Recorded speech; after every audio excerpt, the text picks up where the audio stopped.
இன்னைக்கு கோபி மஞ்சூரியன் தான் பண்ண போகிறோம். குட்டி குட்டியாக கட் பண்ணி வச்சதை இப்போ சுடுதண்ணியில் சேர்த்திக்கலாம்.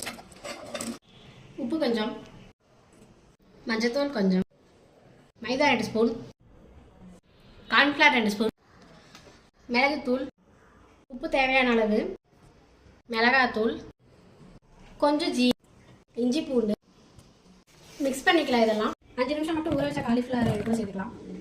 எண்ணெய் நல்லா கொதிக்க வச்சு தான் இதில் சேர்த்துக்கணும்.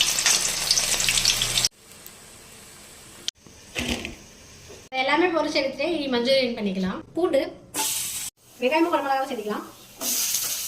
1 spoon soya sauce, tomato sauce 2 spoon, கொஞ்சமாக தண்ணி ஊற்றிக்கலாம். 1 ஸ்பூன் கார்ன்ஃப்ளவர் மாவை கரைச்சி வச்சிருக்கே ஊற்றிக்கலாம். பொரிச்சு வச்ச காலிஃப்ளவர் சேர்த்துக்கலாம்.